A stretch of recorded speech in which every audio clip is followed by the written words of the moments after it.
নমস্কার, আপনারা দেখছেন জেলার ১ number online TV channel Birbhum RC TV.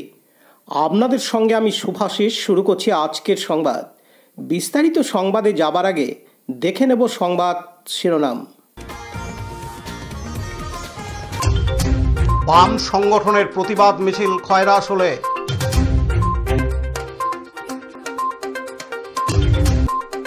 ওয়াকফ বিলের বিরুদ্ধে প্রতিবাদ মিছিল বোলপুরে।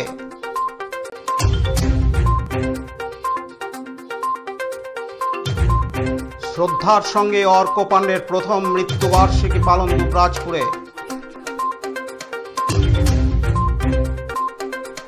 স্যামুয়েল হ্যানিম্যানের ২৭০তম জন্মজয়ন্তী উদযাপন।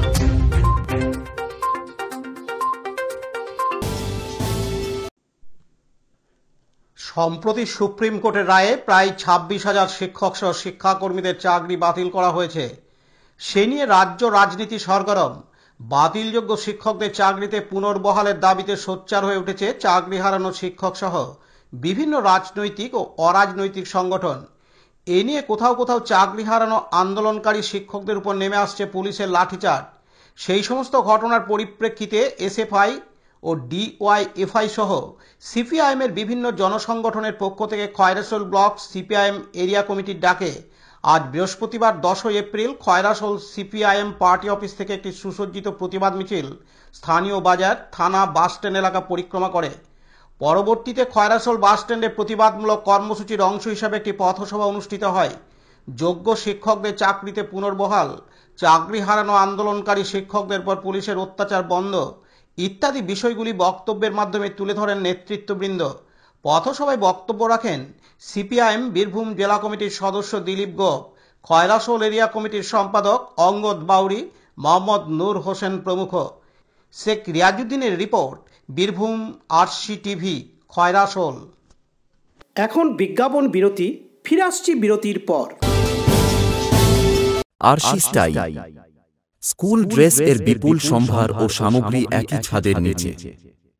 এখানে যে কোনো স্কুল, কলেজ, বেসরকারি শিক্ষা প্রতিষ্ঠান, সিকিউরিটি গার্ড, কেটারিং এর ইউনিফর্মও তৈরি করা হয়। এখানে প্যান্ট, শার্ট, স্কার্ট, জুতো, মোজা, সোয়েটার, ব্লেজার, টুপি, বেল্ট, টাই, জলের বোতল, টিফিন বক্স ও অন্যান্য ইউনিফর্ম সেলাই ও সাপ্লাই করা হয়। এখানে নামি দামি কোম্পানির প্যান্ট, শার্ট, পাঞ্জাবি, পাজামার পিস ও থান কাপড় পাওয়া যায়, যেমন বিমল, রেমন্ডস, ডোনিয়ার, কেলভিন। এখানে গিফট আইটেম, আধুনিক ডিজাইনের কার্পেট, ডাইনিং কভার, পাপোশ, পর্দা ইত্যাদি পাওয়া যায়।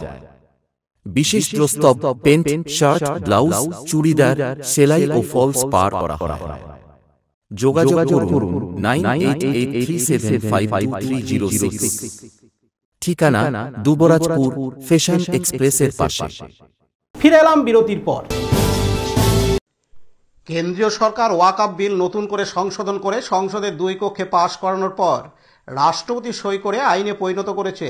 তারই প্রতিবাদে বোলপুরে বিক্ষোভ মিছিল হলো গতকাল বুধবার ৯ এপ্রিল। এই মিছিলটি শুরু হয় ত্রিশূলাপট্টি থেকে, শেষ হয় বোলপুর চৌরাস্তা মোড়ে। সর্বধর্ম সমন্বয়ে মানুষজন পথে নেমে বিক্ষোভ মিছিল প্রদর্শন করেন। তাদের দাবি, এই নতুন আইন মুসলিম সম্প্রদায়ের মানুষজনদের জনস্বার্থ বিরোধী।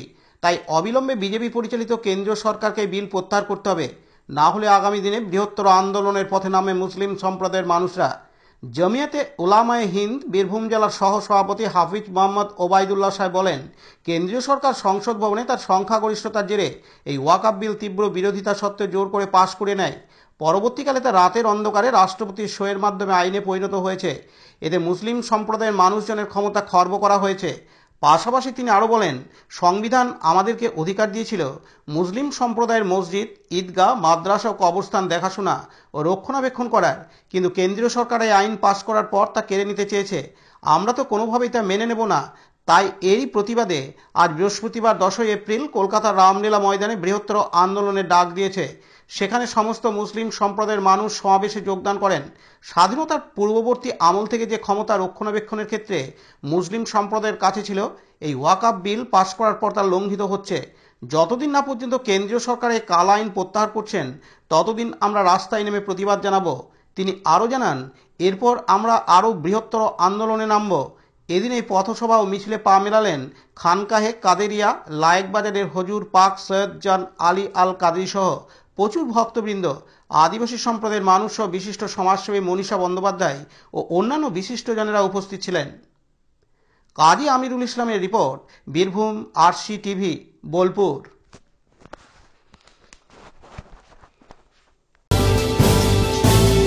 এখন বিজ্ঞাপন বিরতি, ফিরে আসছি বিরতির পর। সব থেকে ভালো চিকিৎসা সবচেয়ে কম খরচে, সবচেয়ে কম খরচে। সব থেকে ভালো চিকিৎসা সবচেয়ে কম খরচে, সবচেয়ে কম খরচে। বিশ্বমানের স্বাস্থ্য পরিষেবা মিলবে দিনে রাতে, বিশ্বমানের স্বাস্থ্য পরিষেবা মিলবে দিনে রাতে। মণি মহেশ হসপিটাল, মণি মহেশ হসপিটাল, মণি মহেশ হসপিটাল, মণি মহেশ হসপিটাল। মণি মহেশ হসপিটাল, দুবরাজপুর, বীরভূম। ফিরে এলাম বিরতির পর।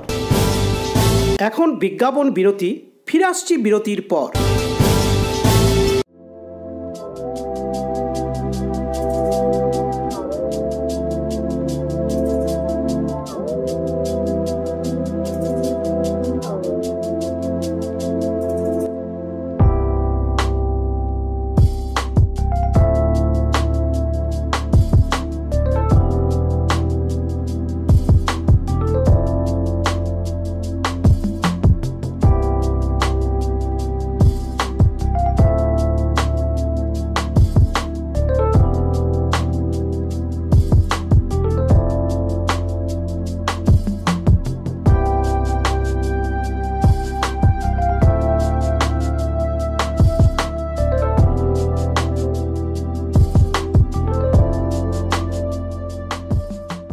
ফিরে এলাম বিরতির পর। দুবরাজপুর পৌরসভার চেয়ারম্যান পীযূষ পাণ্ডের ছেলে অর্ক পাণ্ডের প্রথম মৃত্যুবার্ষিকী শ্রদ্ধার সঙ্গে পালন করেছে অর্ক পাণ্ডের স্মৃতিরক্ষা কমিটি। তার মৃত্যুবার্ষিকী উপলক্ষে রক্তদান শিবির, স্বাস্থ্য পরীক্ষা শিবির ও বস্ত্র বিতরণের আয়োজন করা হয়। এছাড়াও নায়কপাড়া পার্কে অর্ক পাণ্ডের তৈরি হনুমানজি মন্দিরের পাশে অর্ক পাণ্ডের স্মৃতির উদ্দেশ্যে আবক্ষ মূর্তিও স্থাপন করা হয়, যেখানে উপস্থিত ব্যক্তিগণ পুষ্পার্ঘ্য নিবেদন করে তাকে শ্রদ্ধা জানান। উপস্থিত ছিলেন অর্ক পাণ্ডের বাবা তথা দুবরাজপুর পৌরসভার চেয়ারম্যান পীযূষ পাণ্ডে সহ পরিবারের অন্যান্য সদস্যরা। এছাড়াও ছিলেন দুবরাজপুর শ্রী শ্রী রামকৃষ্ণ আশ্রমের শীর্ষ সেবক স্বামী সত্য শিবানন্দ মহারাজ, দুবরাজপুর মানুষ তথা জেলা সরকারি আইনজীবী মলয় মুখার্জি, অর্ক পাণ্ডের বন্ধু তথা কাউন্সিলর সাগর কুণ্ডু সহ দুবরাজপুর পৌরসভার কাউন্সিলররাও এলাকার বিশিষ্ট ব্যক্তিরা।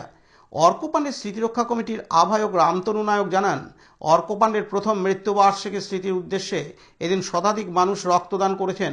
স্বাস্থ্য পরীক্ষা শিবির ও হাজারখানেক মানুষের হাতে বস্ত্র তুলে দেওয়া হয়েছে। চেষ্টা করছি এটি কমিটি গড়ে প্রত্যেক বছর এভাবে তাকে স্মরণ করা হবে। এদিন তিনি আরও জানান, আজ 10ই এপ্রিল অর্ক পাণ্ডের প্রথম মৃত্যুবার্ষিকী। সেই মৃত্যুবার্ষিকীতে অর্ক পাণ্ডের স্মৃতিরক্ষা কমিটির পক্ষ থেকে 150 জন মানুষ স্বেচ্ছা রক্তদান করবেন আজকে এইখানে। সঙ্গে আমরা ফ্রি মেডিকেল চেক আপের ব্যবস্থা করেছি। 4-5 জন বিশিষ্ট ডাক্তার এসেছেন, তারা স্বাস্থ্য শিবির পরীক্ষা করছেন।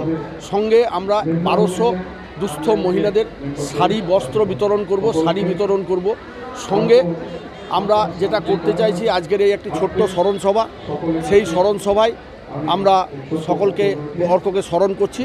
আমরা প্রতি বছর এই অনুষ্ঠানটা চালু করব এবং চেষ্টা করব একটা কমিটি করে একটু বড় করে এই আকারের অনুষ্ঠান করার। এবং সঙ্গে যেটা করতে চাইছি, আমরা এই স্মৃতিরক্ষা কমিটির পক্ষ থেকে আমরা পরের বছর বিভিন্ন প্রোগ্রাম, যেমন এই একটা শীতল পানীয় জলের ব্যবস্থা বিভিন্ন মানুষের জন্য দুবরাজপুর শহরে বিভিন্ন জায়গাতে আমরা করব অর্ক পাণ্ডের স্মৃতিরক্ষা কমিটির পক্ষ থেকে। সঙ্গে একটা এনজিও তৈরি করে সামনেই আমরা একটা ফুটবল টুর্নামেন্ট করতে চাচ্ছি বিশিষ্ট ফুটবলারদের নিয়ে। তারপর আমরা আবার বসে বিভিন্ন বিশিষ্ট ব্যক্তিত্ব আমাদেরকে বিভিন্ন পরামর্শ দিয়েছেন যাতে অর্কের স্মৃতি স্থায়ীভাবে দুবরাজপুরে থাকে, সেই ব্যাপারটা আমরা চিন্তাভাবনা করব, যার জন্যে আমরা এটা করেছি। আজকে আমাদের এখানে 150 জন রক্ত দিচ্ছে, হয়তো কিছু বেশিও হতে পারে, ওনারা যদি নেন আমরা দিয়ে দেব।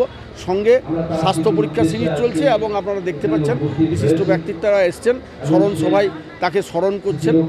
আর বস্ত্র বিতরণের জন্য মানুষরা এসেছেন, বস্ত্ররা আমরা তাদের সম্মান জানাচ্ছি, তাদেরকে বস্ত্র বিতরণ করব। সঙ্গে টিফিনের একটা ব্যবস্থা রাখা হয়েছে, আমরা 1200 মানুষকে বস্ত্র দেব, সঙ্গে তাদের একটা টিফিনের ব্যবস্থা রাখা হয়েছে। আমার নাম রামতনু নায়ক, আমি অর্ক পাণ্ডে স্মৃতিরক্ষা কমিটির আহ্বায়ক। লালটু মুখার্জির রিপোর্ট, বীরভূম RCTV, দুবরাজপুর। এখন বিজ্ঞাপন বিরতি, ফিরে আসছি বিরতির পর। দুবরাজপুর শ্রী শ্রী রামকৃষ্ণ আশ্রম পরিচালিত অভেদানন্দ সেবামঙ্গল হাসপাতাল বীরভূম জেলার বুকে একটি অন্যতম সেরা চক্ষু হাসপাতাল।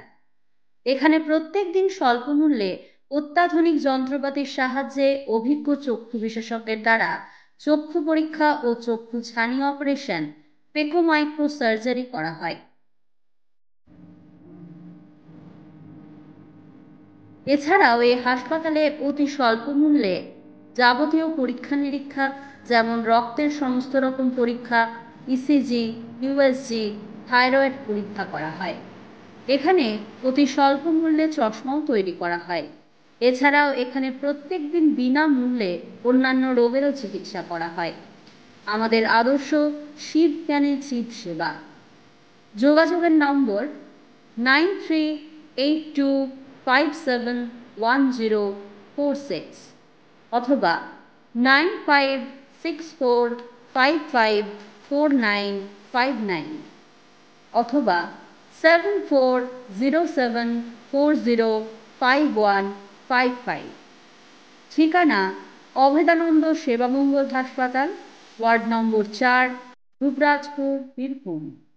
ফিরে এলাম বিরতির পর। হোমিওপ্যাথির জনক জার্মান চিকিৎসক ডক্টর স্যামুয়েল হ্যানিম্যানের জন্মবার্ষিকী স্মরণে প্রতি বছর 10 এপ্রিল বিশ্ব হোমিওপ্যাথি দিবস পালন করা হয়। তাই আজ বৃহস্পতিবার 10 এপ্রিল বীরভূম জেলার দুবরাজপুরের মণিময় হাসপাতাল ও দুবরাজপুর হোমিওপ্যাথি অ্যাসোসিয়েশনের যৌথ উদ্যোগে হোমিওপ্যাথির জনক ডক্টর স্যামুয়েল হ্যানিম্যানের 270তম জন্মজয়ন্তী উদযাপন ও জনস্বাস্থ্য সংক্রান্ত সেমিনারের আয়োজন করা হয় প্রেক্ষম অনুষ্ঠান ভবনে। এদিন প্রদীপ প্রজ্বলনের মাধ্যমে অনুষ্ঠানের সূচনা করা হয়। আগত অতিথিদের উদ্যোক্তাদের পক্ষ থেকে সংবর্ধনা প্রদান করা হয়। এদিন উপস্থিত ছিলেন প্রাক্তন ডেপুটি CMOইচ ডাক্তার দেবাশিস রায়, দুবরাজপুর হোমিওপ্যাথি অ্যাসোসিয়েশনের প্রেসিডেন্ট ডাক্তার মৃগেন গড়াই, সেক্রেটারি ডাক্তার রঞ্জন পণ্ডিত, মণিময় হাসপাতালের GM ও COO চিরন্তন চট্টরাজ, কলকাতার ডাক্তার রঞ্জন রায়, পুরুলিয়ার ডাক্তার শ্যামল কুমার কুয়েরি, পশ্চিম বর্ধমানের ডাক্তার কুষাণ চন্দ্র ঘোষ সহ দুবরাজপুরের সমস্ত হোমিও চিকিৎসক। তাছাড়া বীরভূম, পুরুলিয়া, বর্ধমান, বাঁকুড়া থেকে বহু হোমিও চিকিৎসক এই সেমিনারে উপস্থিত ছিলেন। এদিন উপস্থিত অতিথিরা হোমিওপ্যাথির জনক ডক্টর স্যামুয়েল হ্যানিম্যানের জীবন আলেখ্য তুলে ধরেন, পাশাপাশি হোমিও চিকিৎসা নিয়ে নিজেদের মতামত তুলে ধরেন। মণিময় হাসপাতালের GM ও COO চিরন্তন চট্টরাজ জানান, মণিময় হাসপাতাল সর্বদা দুবরাজপুর হোমিওপ্যাথি অ্যাসোসিয়েশনের সাথে আছে এবং থাকবে। এদিন তিনি আরও জানান, আজকে দুবরাজপুর জোনের যত হোমিওপ্যাথি ডাক্তারবাবুরা আছেন তাদের একটা অ্যাসোসিয়েশন আছে। সেই অ্যাসোসিয়েশনের আজকে প্রত্যেক বছরই ওনারা পালন করেন, ডক্টর হ্যানিম্যান সাহেবের জন্মবার্ষিকী পালন করেন। তো মণিময় হাসপাতাল এবছর তাদের কাছে একটা অ্যাপিল করে যে মণিময় হাসপাতালও হ্যানিম্যান সাহেবের জন্মদিন পালন করতে ইচ্ছুক এবং তাদের এই অনুষ্ঠানটি আমরাই সম্পূর্ণভাবে দায়িত্ব নিচ্ছি চালনা করার জন্য। সেই জন্য আমাদের হাসপাতালেরই পরিচালনাতে আজকে ওনাদের এই সম্মেলনটি অনুষ্ঠিত হচ্ছে। বীরভূমের দুবরাজপুর ব্লক ছাড়াও আশেপাশে 2-3টি ব্লকের ডাক্তারবাবুরা এসছেন এবং তার সাথে পাশের জেলারও 2-1জন ডাক্তারবাবু এখানে এসেছেন, আরও কয়েকজন আসছেন। আর তাছাড়াও ঝাড়খণ্ডেরও 2-1জন ডাক্তারবাবুকে আমি দেখতে পেলাম, তারাও এসছেন। উদ্দেশ্য সমাজের মধ্যে যে সমস্ত ডাক্তারবাবুরা আছেন, তা হোমিওপ্যাথি হোক অ্যালোপ্যাথি হোক, সেই ডাক্তারবাবুদের অক্লান্ত পরিশ্রমের জন্যই সাধারণ মানুষ সুস্থ হতে পারেন। তাই এই পথের যারা পথিক তাদেরকে আজকের দিনে একটু সম্মানিত করা এবং তাদের পাশে থাকা, এটাই মণিমহেশ হসপিটালের উদ্দেশ্য। আপনার নাম? আমার নাম চিরন্তন চট্টরাজ, সিইও এবং GM Manimahesh hospital. Laltu Mukherjee report, Birbhum RC TV, Dubrajpur.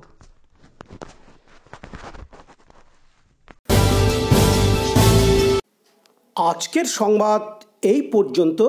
পরবর্তী সংবাদের জন্য চোখ রাখুন বীরভূম আরসি টিভির পর্দায়। নমস্কার।